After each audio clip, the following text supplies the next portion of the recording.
রক্তের সংকট মেটাতে এগিয়ে এলেন দেউলি শান্তিপ্রিয় সংঘ। রক্তদান জীবনদান, রক্তদান মহৎ দান। দেউলি শান্তিপ্রিয় সংঘ সারা বছর জুড়ে নানান সেবামূলক কাজ করে থাকে। সারা বছরের পাশাপাশি এলাকার থ্যালাসেমিয়া রোগাক্রান্ত মানুষদের সাহায্যার্থে শান্তিপ্রিয় সংঘের উদ্যোগে রক্তদান শিবিরের আয়োজন করা হয়। এদিনের রক্তদান শিবিরে সকাল থেকেই রক্তদাতাদের উপস্থিতি লক্ষ্য করা যায়। এদিন প্রায় 1.5 শতাধিক মানুষ রক্তদান করেন। রক্তদানের পাশাপাশি রক্তদাতাদের মধ্যে সবুজ চারাগাছ ও চেয়ার বিতরণ করা হয় ক্লাবের পক্ষ থেকে। ক্লাবের এই উদ্যোগকে সাধুবাদ জানিয়েছে এলাকাবাসী। রক্তদানের পাশাপাশি আগামী দিনে ক্লাবের পক্ষ থেকে আরও সমাজ সেবামূলক কাজ করা হবে বলে জানান ক্লাব কর্তৃপক্ষ।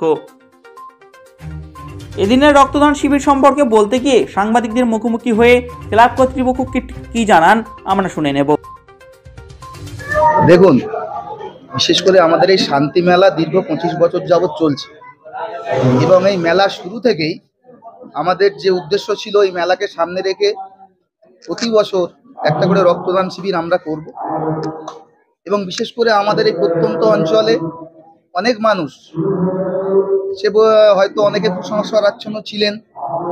প্রথম দিকে আমরা দেখেছি অনেকে দিতে চাইতেন না রক্ত, কিন্তু পরবর্তী সময় 25 বছর পর বিশেষ করে আজকের দিনে এসে আমরা যেটা উপলব্ধি করতে পারলাম, যেখানে আমাদের ক্লাবের প্রায় 1 থেকে 150 সদস্য আছে, তারা রক্ত দিতে প্রস্তুত, কিন্তু তারা এখনো দেওয়ার সুযোগ পায়নি। বাইরের বিভিন্ন গ্রামের মহিলারা এবং বয়স্ক মানুষ আছেন, সেই সঙ্গে আমার ভাইয়েরা আছে তারা রক্ত দেওয়ার জন্য এখানে নাম লেখাচ্ছেন এবং বিভিন্ন ধর্মের এবং বর্ণের। আমাদের আগে প্রথম রক্তদান শিবির হলে দেখতাম আমাদের সংখ্যালঘু ভাইরা একটু পিছিয়ে থাকতেন, যেটা সত্যি কথা।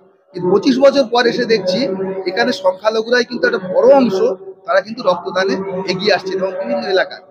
পাশাপাশি আমাদের এই অঞ্চলে একটা রক্তদান শিবির হয়েছে, সেখানেও মানে মানুষের মধ্যে যে জড়তা, মানুষের মধ্যে যে সংকীর্ণ ভাব ছিল, আজকে দাঁড়িয়ে দেখতে পাচ্ছি মানুষ কিন্তু অনেকটাই উদার। এবং এই রক্তদানের মতো যে একটা এটাকে উৎসবই বলবো, এই কর্মকাণ্ডের যে গুরুত্ব কতখানি, এটা কিন্তু সাধারণ মানুষ কিন্তু বুঝতে পেরেছেন। তাই আমরা শান্তিপ্রিয় সংঘের তরফ থেকে প্রত্যেকটা ডোনারকে এবং এই ক্যাম্পের শুভাকাঙ্ক্ষী যারা আছেন প্রত্যেকেই আমরা আন্তরিকভাবে ধন্যবাদ জানাবো আমাদের পাশে থাকার জন্য। পাশাপাশি আমরা আরেকটা কথাও বলতে চাই, এই রক্তদান শিবিরের মধ্য থেকে আরেকটা উদ্দেশ্য আমরা পূরণ করার চেষ্টা করছি। কারণ আপনারা জানেন যে বিশ্ব উষ্ণায়ন, নির্বিচারে যে বৃক্ষ নিধন হচ্ছে, তারপরে যে পরিবেশের যে ব্যালেন্স, ভারসাম্য হারিয়ে যাচ্ছে। এবং আমরা যে 6টা ঋতু দেখতে পেতাম আগে, এখন কিন্তু সেইভাবে দেখা যাচ্ছে না। তাই আমরা যে সবুজায়ন করার একটা ব্যাপার থাকে, এবং আমরা ক্লাবের পক্ষ থেকে সেই জন্যে আমাদের মেলার উদ্বোধনে এবং এই রক্তদান শিবিরে প্রত্যেকটি ডোনারকে একটি করে গাছ আমরা উপহার দিচ্ছি। এবং আমরা বলতে পারবো না যে মহান রক্ত দিচ্ছেন তার দান স্বরূপ কিছু দিচ্ছি, এরকম ব্যাপার নয়। রক্তদানের মতো দান হয় না, আমরা জাস্ট আমাদের ভালোবাসা হিসাবে তাদের সামান্যতম উপহার একটা সবুজ চারা গাছ তুলে দিচ্ছি। এবং আগামী দিনে প্রত্যেকটা ক্লাবকে আমরা বলতে চাই বা প্রত্যেকটা সংগঠনকে বলতে চাই, সে যে কোনো হতে পারে সংগঠন, যে বৃক্ষরোপণের দিকে কিন্তু আমাদের নজরটা দিতে হবে, নয়তো আগামী দিনে খুব একটা ভয়ঙ্কর পরিস্থিতি তৈরি হতে পারে।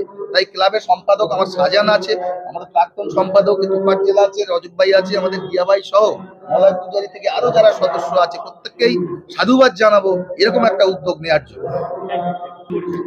আমার নাম কাজল পূজারী, আমি এই ক্লাবের দীর্ঘদিন থেকে আমি যুক্ত আছি, একেবারে শুরু থেকেই।